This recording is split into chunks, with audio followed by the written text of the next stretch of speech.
Hello students, இன்னைக்கு வந்துட்டு square and square root for class 8 CBSE சிலபஸில் சாப்டர் நம்பர் 5ல் 5.4 எக்ஸசைஸில் 9th சம் பார்க்க போகிறோம். இதுதான் கடைசி சம் இந்த எக்ஸசைஸ்லேயே. There are 500 childrens in the school for the PT drill. 500 students வந்து ஸ்கூலில் வந்து இருக்காங்க. ஃபார் எ பிடி drill they have to stand in such a manner that the number of rows equal to number of columns. How many children would be left out in the arrangement? ஏதாவது என்ன சொல்கிறாங்க, 500 children's வந்து ஸ்கூலில் இருக்காங்க. அவங்க வந்துட்டு for a drill பிடி ட்ரில்லுக்கு வந்துட்டு அவங்கள வந்து இந்த 500 ஸ்டூடெண்ட்ஸை வந்து நிற்க வைக்கணும். நம்பர் ஆஃப் ரோஸும் நம்பர் ஆஃப் காலமும் வந்து ஈக்குவலாக இருக்கணும் அப்படின்னு சொல்கிறாங்க. ஸோ 500 அப்படின்றது என்னது, 500ன்னு கொடுத்துருக்காங்க இல்லையா, 500 சில்ட்ரன்ஸ்னு. அது வந்து கண்டிப்பாக என்னது, நாட் பர்ஃபெக்ட் ஸ்கொயர் இல்லையா, நாட் பர்ஃபெக்ட் ஸ்கொயர் இல்லையா.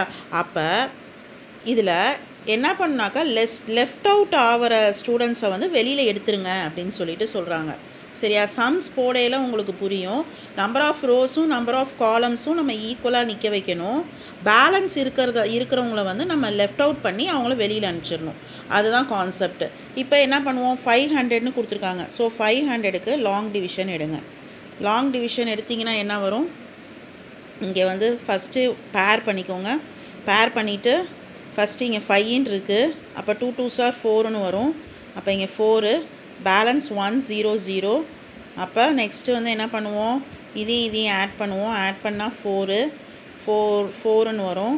அதுக்கப்புறம் இப்போ இதோட இந்த நம்பர் வந்து கண்டிப்பாக வந்து நாட் பர்ஃபெக்ட்னு தெரியும். ஸோ இதுக்கு பக்கத்தில் நியரஸ்ட் நம்பர் வந்து நம்ம எழுதினா போதும். நான் ஃபஸ்ட்டு வந்து 42 போடுறேன். 2வால் மல்டிப்ளை பண்ணால் 84 வரும். ஸோ இது 84 வந்திருக்கு. அடுத்தது நான் 43 போட்டு பார்க்குறேன். 43 போட்டோம்னா 9 12ன்னு வரும். ஸோ 100ஓட கூட நம்பர் வருது. ஸோ இதை வந்து நம்ம போடக்கூடாது. இந்த நம்பர் 84 போட்டுக்கலாம். இப்போ இங்கே என்ன, நம்ம இங்கே போடணும் 2ன்னு போட்டுக்கணும், இங்கேயும் 2ன்னு போட்டுக்கணும். சரியா, அப்போ பேலன்ஸ் வந்து இதை சப்ட்ராக்ட் பண்ணோம்னா என்ன வந்துடும், 16ன்னு வந்துடும். அப்போ 16 ஸ்டூடெண்ட்ஸை வந்து நம்ம என்ன பண்ணணும், வெளியில் அனுப்பிச்சிடணும், லெஃப்ட் அவுட் பண்ணிடணும். அப்போ நெக்ஸ்ட் ஸ்டெப் என்ன பண்ணணும்னா 500 மைனஸ் 16 பண்ணணும். 16 பண்ணிங்கனாக்கா 500ஓட சப்ட்ராக்ட் பண்ணிங்கனாக்கா 16 என்ன வந்துருச்சு ஆன்சர், ஸ்கொயர் ரூட் ஆஃப் 484 வந்துருச்சு.